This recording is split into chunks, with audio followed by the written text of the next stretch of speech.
एक बड़ी प्राचीन कथा है, शायद तुमने कभी पढ़ी हो तो भी तुम समझ ना पाए होगे, क्योंकि वो कहानी इस ढंग से कही गई है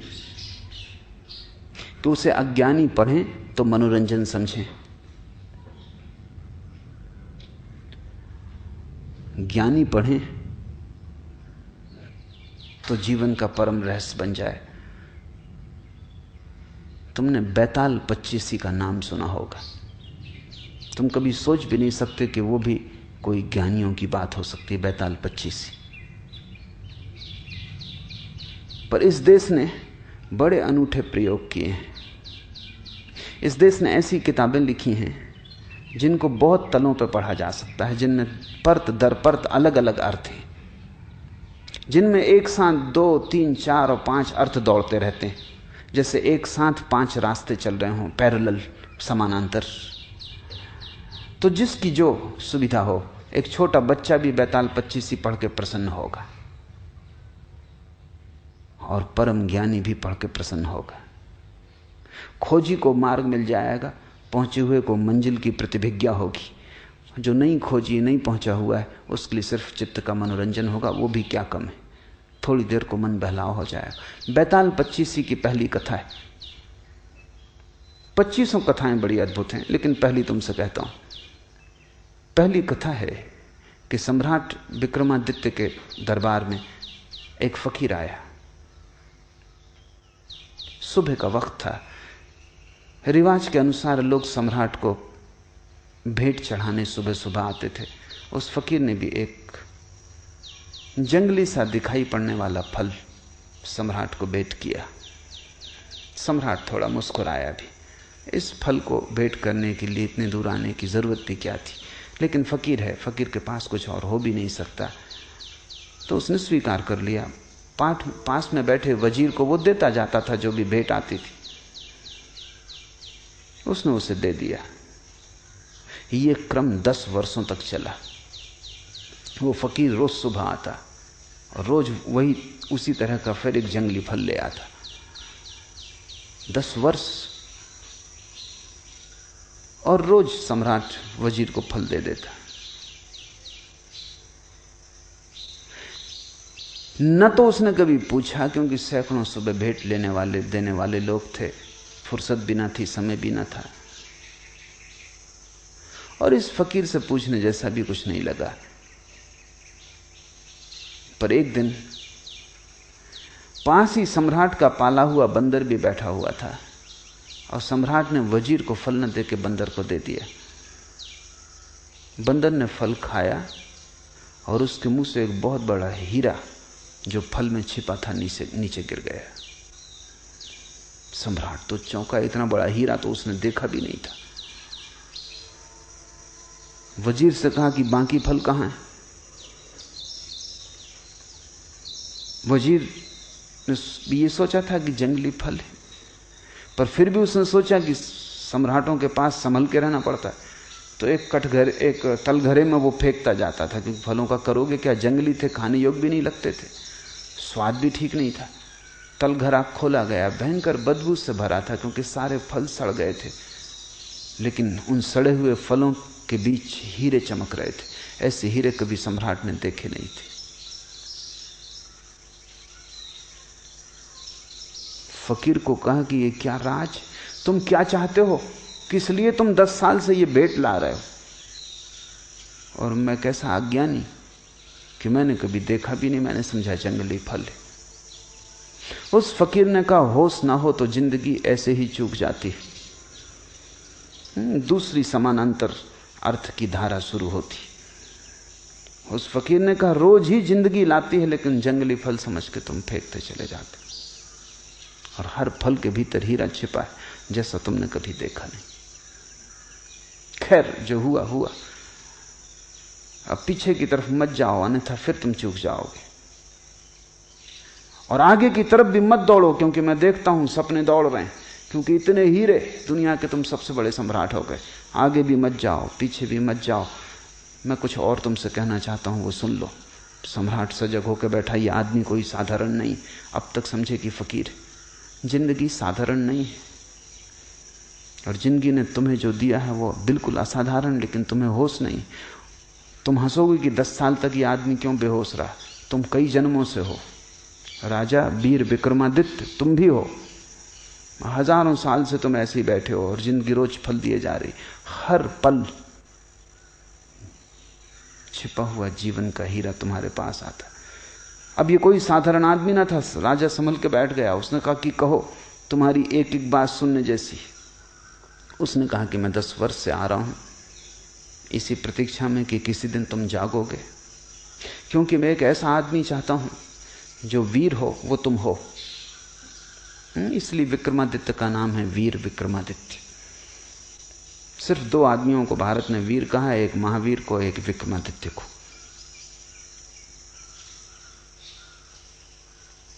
निश्चित तुम वीर हो, इसमें कोई शक शुबा नहीं, लेकिन काफी नहीं है वीर होना। इसलिए मैं चाहता था जब तुम जाग जाओ वर्तमान के प्रति, तब मेरे काम के हो सकते हो। अब दोनों बातें घट गई। अब तुम महावीर हो। होश और साहस। मैं एक बड़े महान तंत्र के कार्य में लगा हूं। उसमें मुझे एक ऐसे आदमी की जरूरत हो जो बहुत वीर हो, जिसे कोई चीज भयभीत ना कर सके, और जो होशपूर्ण हो। अगर तुम तैयार हो तो आज अमावस की रात है, तुम सांझ मरघट पे पहुंच जाओ, मैं तुम्हें वहीं मिलूंगा। वो फकीर तो चला गया। सम्राट ने कई बार सोचा भी कि इस झंझट में पड़ना कि नहीं, लेकिन फिर ये तो कायरता होगी। और ये आदमी ऐसा है कि इसके साथ थोड़े दूर जाने जैसा है। पता नहीं, जैसे हम जंगली फल को फेंकते रहे, पता नहीं मरघट में कौन से स्वर्ग का या मोक्ष का द्वार खुल जाए। तो समझा बुझा के डर भी लगता था। बहादुर से बहादुर आदमी भी डरता है। तुम ये मत सोचना कि सिर्फ कायर डरते हैं, डरते तो बहादुर भी हैं। फर्क क्या है बहादुर और कायर में? बहादुर डरता है तो भी करता है, कायर डरता है भाग खड़ा होता है। डरते दोनों ही हैं। डरने के संबंध में कोई फर्क नहीं, क्योंकि जो डरे ही नहीं वो तो बहादुर भी क्या उसको कहना। वो तो लोहे लकड़ी का पत्थर का बना हुआ आदमी है, वो बहादुर भी नहीं है जो डरे ही ना। डर तो स्वाभाविक है, लेकिन बहादुर डर को किनारे पर रख देता और घुस जाता है, और भयभीत डर को सिर पर रख लेता, भाग खड़ा होता है। खैर आधी रात विक्रमादित्य पहुंच गया मरघट पर। बड़ा डर लगता था, बड़ी भयंकर रात थी, और साधारण रात नहीं मालूम होती थी। कभी मरघट आया भी नहीं था, महलों में ही सदा रहा था। मरघट सिर्फ शब्द ही था। तुम भी कभी रात अमावस की आधी रात मरघट जाओ, तब तुम्हें इस शब्द का अर्थ पता चलेगा। शब्दकोश में इसका अर्थ नहीं लिखा है। मरघट एक बड़ी अनूठी घटना है। चारों तरफ रहस्य, भय, खतरा, भूत प्रेत, चीख पुकार, और वो तांत्रिक फकीर अपना मंडल रच के बैठा है, नग्न। खोपड़ियां, एक जिंदा लाश को काट रहा है। उसने सब इंतजाम अपना कर रखा है जो उसे करना है। सम्राट से उसने कहा आ गए ठीक। यहां से थोड़ी दूर, वो दूर दिखाई पड़ने वाला जो वृक्ष है, वहां एक लाश लटकी हुई। तुम्हें उस लाश को वृक्ष से उतार के ले आना है, लेकिन ध्यान रखना, सजग रहना और शांत रहना, क्योंकि जरा चूके कि ये कृपाण की धार पे चलना है। जरा चूके कि गए, फिर मैं भी सहायता न कर सकूंगा। धड़कती छाती से विक्रमादित्य उस वृक्ष के पास पहुंचा। वहां बड़ा भय लगने लगा उसे, क्योंकि वहां कोई भी ना था, बिल्कुल अकेला था। और उस बड़े वृक्ष में लाशें लटकी हुई थी, एक नहीं 25। बड़ी बदबू आ रही थी। किसी तरह नाक को अवरुद्ध करके वृक्ष पर चढ़ा। हाथ पैर कप रहे थे, वृक्ष पर चढ़ना मुश्किल था। किसी तरह उस लाश की डोरी काटी। वो लाश जमीन पे धम से नीचे गिरी। न केवल गिरी, खिलखिला के हंसी। विक्रमादित्य के प्राण छूट गए होंगे। सोचा था मुर्दा है तो जिंदा मालूम होता है, और जिंदा भी अजीब हालत में है। घबराया हुआ नीचे आया, और उससे पूछा, क्यों हंसे, क्या मामला है? बस इतना कहना था कि लाश उड़ी, वापस जाके वृक्ष से लटक गई। और लाश ने कहा कि शांत होना तो ही तुम मुझे उस फकीर तक ले जा सकोगे। तुम बोले, चूक गए। दोबारा लाश को काट के नीचे लाया। बड़ा मुश्किल था चुप रहना, क्योंकि जब आदमी को भय लगता है तब वो कुछ बोलना चाहता, बोलने से भी थोड़ी राहत मिलती। गीत गुनगुनाने लगता है, थोड़ी हिम्मत बढ़ती, मंत्र पढ़ने लगता है, राम राम जपने लगता है, कोई सहारा चाहिए। अब बोलना भी नहीं, शांत भी रहना, भयंकर सन्नाटा और चारों तरफ मौत। शायद आदमी इसीलिए अतीत की सोचता है, भविष्य की सोचता है, क्योंकि डरता है। वर्तमान के क्षण में जीवन भी है और मौत भी, दोनों। क्योंकि वर्तमान में ही तुम मरोगे हो, वर्तमान में ही जीते हो। न तो कोई भविष्य में मर सकता है, न भविष्य में जी सकता है। तुम भविष्य में मर सकते हो, जब मरोगे तब अभी और यहीं वर्तमान के क्षण में मरोगे। आज मरोगे, कल तो कोई भी नहीं मरता। कल तो मरोगे कैसे, कल तो आता ही नहीं। जब मर नहीं सकते कल में, तो जियोगे कैसे? कल का कोई आगमन ही नहीं होता, कल है ही नहीं। जो है वो अभी और यहां। बोले कि चूक जाते हो, सोचे कि चूक जाते हो। बड़ा कस के उसने अपने को रोका। आदमी बहादुर था। मुर्दा नीचे फिर से काट के गिर पड़ा। भयंकर खिलखिलाहट की आवाज आई, छाती कँप गई। नीचे उतरा, मुर्दे को कंधे पर रखा, चलने लगा। मुर्दे ने कहा, सुनो, राह लंबी, रात अंधेरी, और तुम्हारा बोझ हल्का करने के लिए एक कहानी कहता हूं। ऐसी पहली कहानी।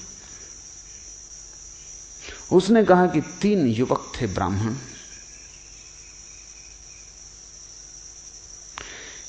ये विक्रमादित्य सुनना भी नहीं चाहता था, पढ़ना भी नहीं चाहता था चक्कर में, क्योंकि जब तुम सुनो तो पता नहीं बीच में बोल उठो या कुछ हो जाए, या कम से कम सुनने में लग जाओ और जो तुमने संभाल रखा है अपने को वो चूक जाए। क्षण में चूक सकती है बात। मगर इससे नहीं कहना भी ठीक नहीं, क्योंकि नहीं कहते ये लाश उठेगी और फिर वृक्ष पर चढ़ना पड़ेगा, फिर काटो। तो वो चुप ही रहा और वो मुर्दा कहानी कहने लगा। उसने कहा, एक गुरु के आश्रम में 3 युवक थे। तीनों ही गुरु की लड़की के प्रेम में पड़ गए। कहानी में रस आने लगा। प्रेम की कहानी में किसको रस नहीं आता? विक्रमादित्य थोड़ा बेहोश होने लगा। संभाल रहा है, लेकिन उत्सुकता जग गई, जिज्ञासा की, फिर क्या हुआ? तीनों एक से थे, योग्य थे, अप्रतिम थे, प्रतिभाशाली थे। गुरु मुश्किल में था कि किसको चुने। युवती भी मुश्किल में थी कि किसको चुने। कोई उपाय न देखकर युवती ने आत्महत्या कर ली।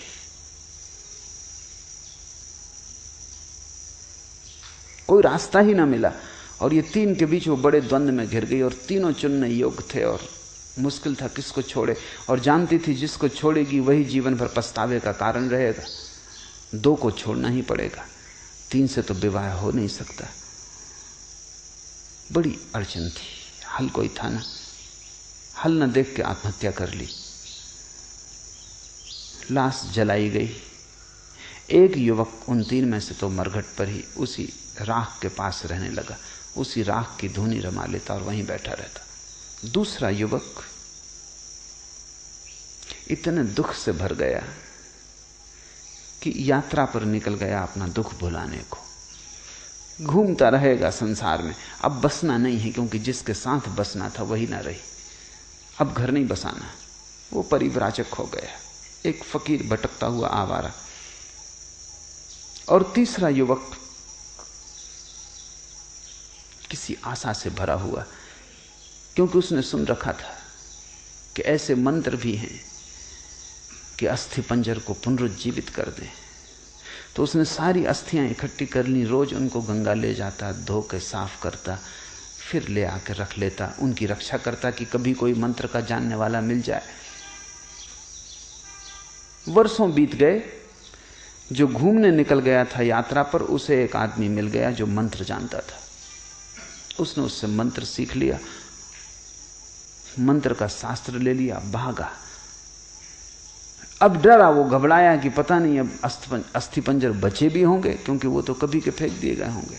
लेकिन आके आश्वस्त हुआ, अस्थि पंजर बचाए गए थे, उनको संजो कर रखा था उसके साथी ने। उसने मंत्र पढ़ा, वो युवती पुनरुज्जीवित हो गई, पहले से भी ज्यादा सुंदर, मंत्र सिक्त, उसकी देह स्वर्ण जैसी, अभी अभी ताजी, जैसे कमल का फूल अभी अभी खिला हो। फिर कलह शुरू हो गई, क्या वो किसकी? अब तक सम्राट भी भूल चुका था कि वो क्या कर रहा है, और ये सुनने में लग गया था जैसा तुम सुनने में लग गए। उस मुर्दे ने पूछा कि सम्राट गौर से सुनो, क्योंकि फिर झगड़ा खड़ा हो गया। अब सवाल है कि इन तीन में से युवती किसकी? तुम्हारा क्या ख्याल है? और अगर तुम्हारे भीतर उत्तर आ जाए, और तुमने अगर उत्तर न दिया तो तुम इसी क्षण मर जाओगे। हाँ, उत्तर ना आए कोई हर्जा नहीं। बड़ा मुश्किल है उत्तर का ना आना। आदमी का इतना बस थोड़ी है अपने मन पर। कोई बुद्ध पुरुष हो तो ना आए, ठीक है, सुन लिया प्रश्न, उत्तर ना आया, कोई हर्जा नहीं। विक्रमादित्य बड़ी मुश्किल में पड़ा। उत्तर तो आ रहा है, बुद्धिमान आदमी था, तर्कनिष्ठ था, समझदार था, शास्त्र पढ़े थे, तर्क साफ था। अब वो बड़ी मुश्किल में पड़ गया। उसने कहा कि बोल, अगर उत्तर आ रहा है तो बोल, अन्यथा इसी वक्त मर जाए। तो उसने कहा उत्तर तो आ रहा है, इसलिए बोलना ही पड़ेगा। उत्तर मुझे ये आ रहा है कि जिसने मंत्र पढ़ के युवती को जगाया वो तो पिता तुल्य है, उसने जन्म दिया, इसलिए वो विवाह नहीं कर सकता, वो तो कट गया। जिसने अस्थियां संभाली और रोज गंगा में स्नान कराया वो पुत्र तुल्य है, कर्तव्य है, सेवा, उससे शादी नहीं हो सकती। प्रेमी तो वही है जो धूनी रमाए, राख लपेटे, भूखा प्यासा मरघट पी बैठा रहा, न कहीं गया न कहीं आया। विवाह तो उसी से। लाश छूटी, जाके वृक्ष से फिर लटक गई, क्योंकि ये आदमी बोल गया। ऐसी 25 कहानियां चलती।